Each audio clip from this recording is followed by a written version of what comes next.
My story about abduction still gives me nightmares today. I was a kid then, no older than 8 or 9 years of age. Said night I went to sleep in my bed, just like I would every night when there was school the next day. This night was different though.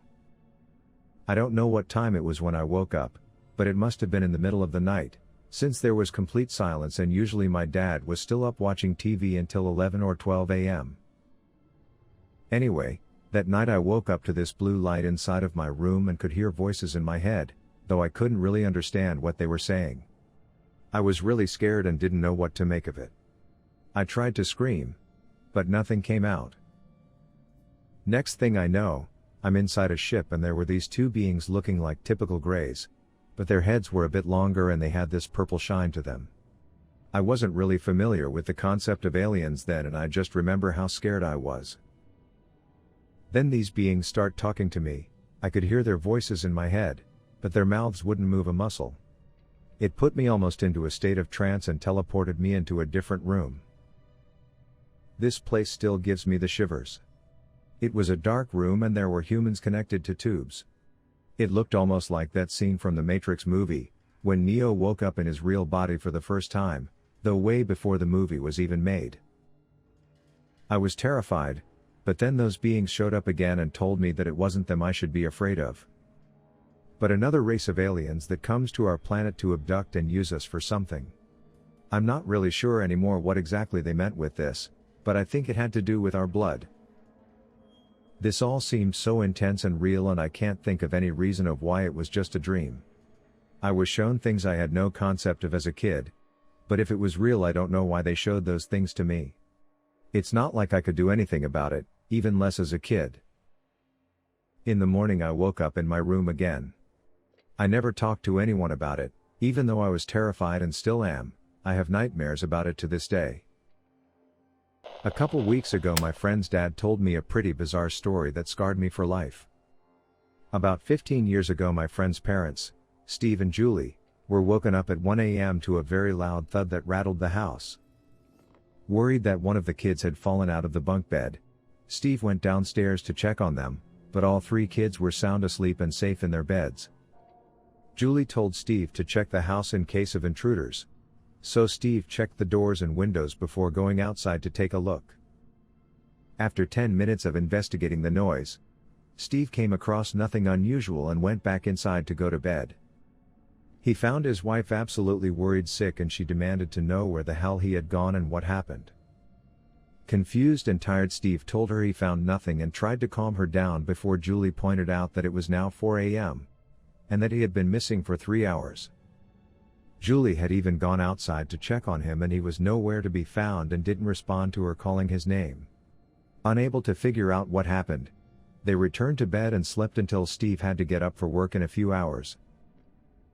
Steve owns a painting business and a couple hours after working on a house he noticed his eyes started to feel itchy, then his eyes started to burn, and after a couple hours his eyes burned so badly that he was holding his eyelids open, as to not blink because it felt like his lids were sandpaper against his eyes. His employees rushed him to the hospital and Steve was treated for second-degree flash burns. He was told his burns were equivalent to staring at a welder's torch without eye protection for an extended period of time. His eyes were treated and he was lucky to have his vision fully restored. He is one of the most stand-up guys I know, and the way he told the story gave me the creeps. Dead serious and no explanation for what happened. His wife was there too and she was visibly upset when he was telling me that story. 10 years ago I was returning home from a road trip with 2 friends. I received a phone call from my parents asking when we would be arriving, and I explained that we were about 25 minutes away. About a minute later we came around a bend. It was a full moon and we could see the reflection from a lake below us, and other than that, the road was completely empty. Suddenly everything went completely dark in the car, no lights from the dash or gauges, or headlights on the road. The music also stopped, and restarted at the beginning of the CD we were listening to. There was now a vehicle pulled over by the police about 1/4 mile in front of us that hadn't been there a split second before. I assumed I had dozed off for just a second as it was late. I thought it was still quite peculiar though. After about a minute, The driver of the car tuned the music all the way down and asked if that just happened to anyone else. The other passenger in the back seat sat forward abruptly and exclaimed, "I thought I just fell asleep." We then realized that the clock in the car was reading an hour later than it just had a minute before. To keep ourselves from freaking out, we decided that the car had possibly had a momentary electrical failure, and reset the clock to an odd time, turned off the dash lights, headlights, and gauges, and restarted the CD player. But when we arrived home 25 minutes later, we were 1 hour late. I am missing an hour of my life, and to this day have no idea how it happened. In my teenage years, my family was invited to a wedding that was taking place at a private residence in the rolling Vineyard Hills in Oregon. It was way far from any sort of commercial buildings, and the residences were spaced out quite a bit. The driveway from the road to the house was over a quarter-mile long, and when we got there, someone by the road told us there was no more room at the property, but that we could park on the side of the road and they'd shuttle us up. Sometime that night, after some people had left, my dad and I walked down to get the car, so we could have it up there for when we wanted to go home. About halfway down, I notice a big misty ball of bright white light from one of the furthest hills visible. I thought it was a smokestack and told my dad to look. He actually didn't bother looking, and just told me there was nothing out there for miles. I told him a few more times that I saw a smokestack, and finally he looked, and remarked, "Wow, maybe there is something out here." About a second later it shot up and to the right before vanishing. We both realized that it was very weird, and had we no explanation for what it could have been. We bring the car back up no problem, and stay a few more hours.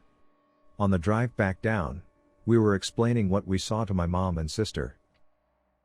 As we approached the point where we saw it, I told them that it was just about here.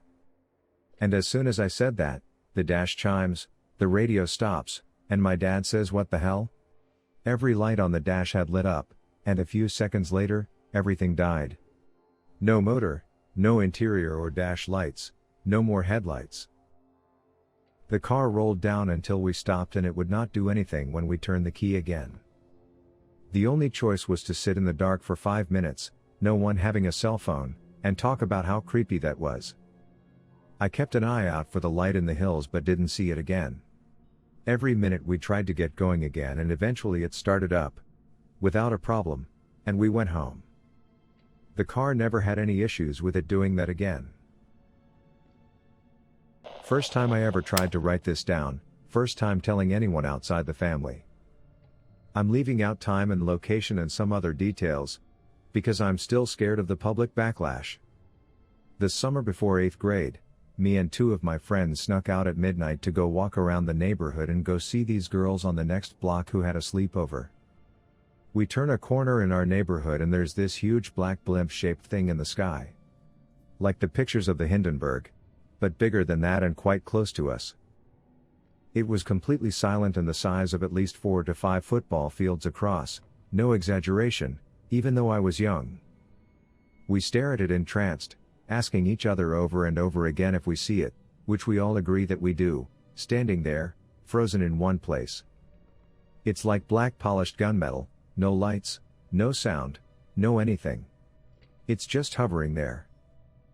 I don't know what happened after, but suddenly we are missing time. Next thing I remember is that the craft has gone. And there's a tiny glowing white thing in the sky, seemingly slowly falling to earth with wisps of smoke coming off it. Then 2 brand new black trucks with silver gearboxes on the back, like F-150s or S-10s, but nicer, came speeding down the street, going about 70 in a residential 25 miles per hour neighborhood. After that I remember walking home to one of my friends' houses, and going to bed. At that point it was like 5 or 6 a.m. and the sun was coming up. We all made a promise to tell my dad in the morning, because he worked for the city, but we never did. I don't know what happened later in life to one of my friends who was there, but the other was my best friend, and we sort of made an unspoken pact never to talk about it, don't know how or why we did that.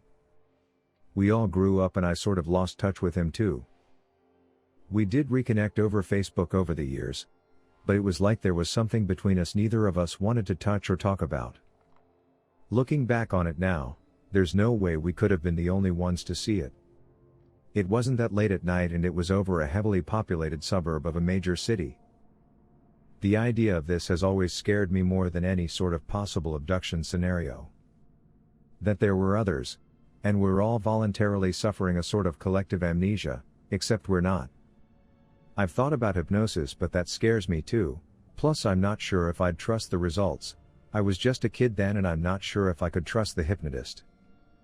What I do know, again, is that there's no way it was just the three of us who saw it.